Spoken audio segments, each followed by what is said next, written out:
Dr. Susan Love, and I'm the Chief Visionary Officer of the Dr. Susan Love Research Foundation.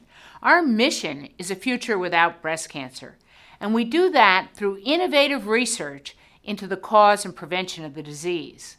Inpatient Science is a series of videos that help explain to you breast cancer, how it works, and what your choices and options are.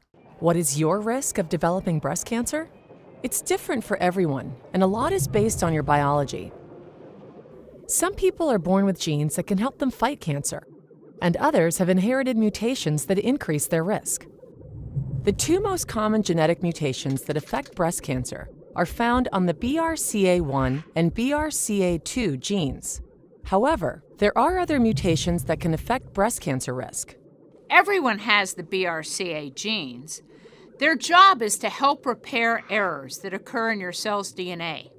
If one or both genes you inherited have a mutation, they might let some errors through.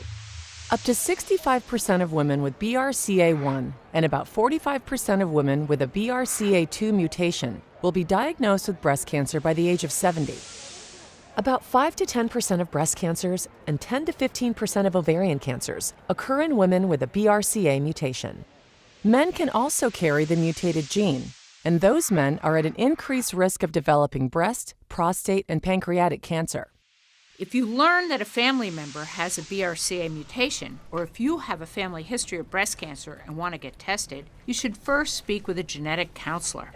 You can get a referral from your gynecologist or your primary care provider. The counselor can help you understand your risks and what your options are for testing and treatment.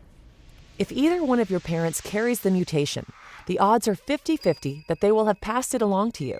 Similarly, if you have the mutation, your kids have a 50% chance of getting it from you.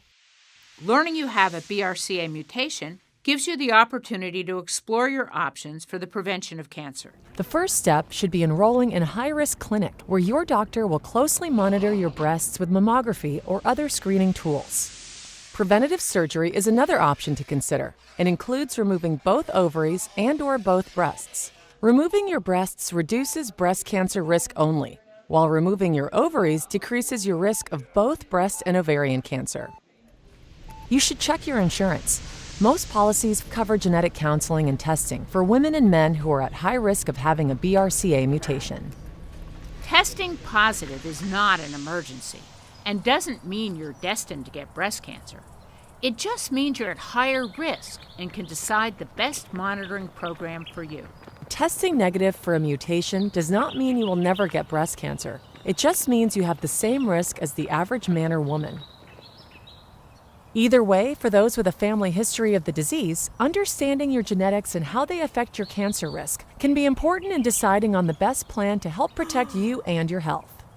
The Dr. Susan Love Research Foundation is dedicated to a future without breast cancer, and we do this through innovative research into the cause and prevention of the disease.